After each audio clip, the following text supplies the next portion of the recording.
Ciao a tutti e bentornati sul nostro canale.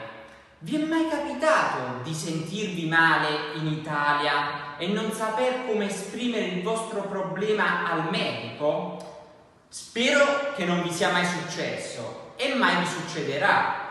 Però nell'evenienza ho pensato di invitare qui con noi oggi uno studente di medicina nonché mio carissimo amico Francesco. Ciao Rocco, grazie per l'invito, sono molto felice di essere qui e cercherò di essere il più chiaro possibile. Questo è quello che volevo sentire. Iniziamo? Certo. Vai con la sigla.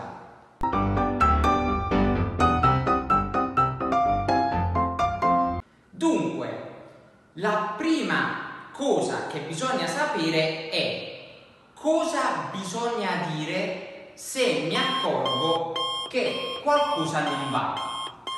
Possiamo usare espressioni generiche quali non mi sento bene, sto male o mi sento male. Benissimo, queste sono le tre espressioni principali, le più usate. Ma una volta assodato che non ci sentiamo bene, dove bisogna andare per trovare un medico o soccorso? La cosa migliore è recarci da un medico. Se la situazione non è una situazione di emergenza, possiamo andare in guardia medica. Altrimenti, se abbiamo bisogno di cure mediche immediate, possiamo recarci in pronto soccorso. Ecco, il pronto soccorso, per chi non lo sapesse, è un reparto dell'ospedale aperto 24 ore su 24, nel quale è possibile trovare sempre dei medici pronti ad aiutarvi nel caso ve ne sia la necessità. Ma cosa bisogna fare se stiamo così male da non poter raggiungere il pronto soccorso? Possiamo chiamare un'ambulanza. Basta comporre il 118 e spiegare dove ci troviamo e più o meno qual è il nostro problema. Va bene, allora questo mi sembra abbastanza chiaro. Ma ora ti vorrei chiedere, Francesco, perché è importante andare dal medico se già sappiamo qual è il nostro problema? Non possiamo andare direttamente in farmacia?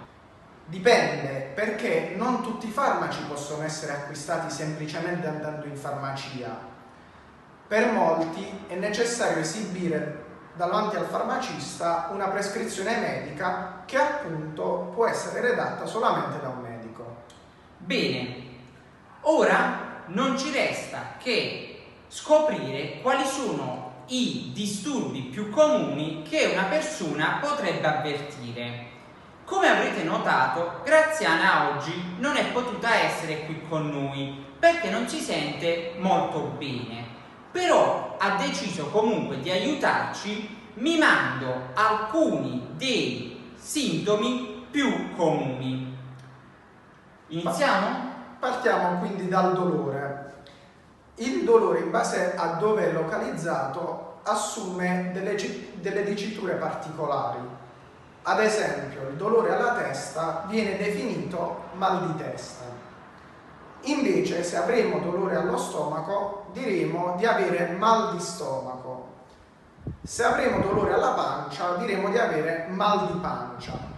Ovviamente questi sono i disturbi più comuni che potremmo avere e hanno una dicitura particolare, potremmo dire, mentre per tutti gli altri dolori, tutti gli altri problemi, basterà usare l'espressione avere dolore a più la parte del corpo interessata.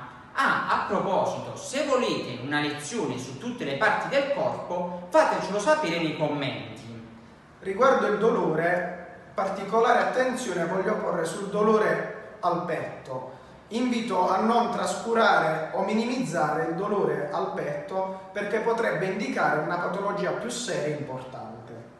D'accordo, ma quali sono altri sintomi comuni che potremmo ricordare?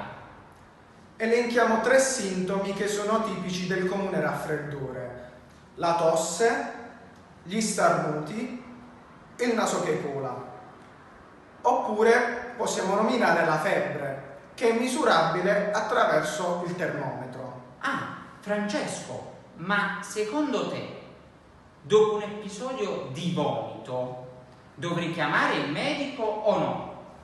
Se si tratta di un episodio isolato, può essere dovuto a una banale indigestione, così come può avere la stessa causa anche uno o qualche episodio di diarrea.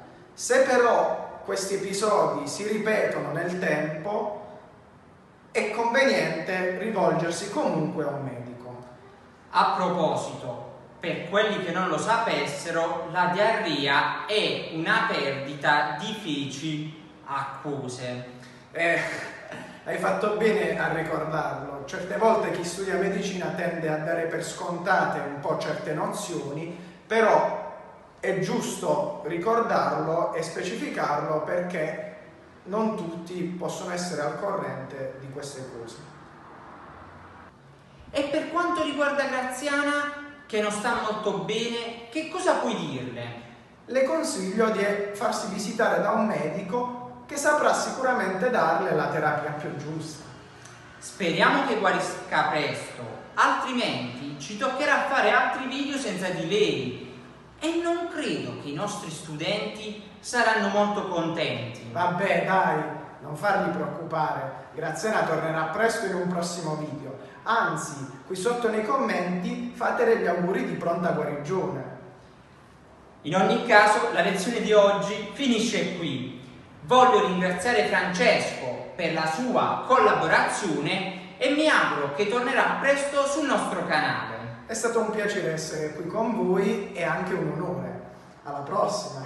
Un saluto, ciao ciao!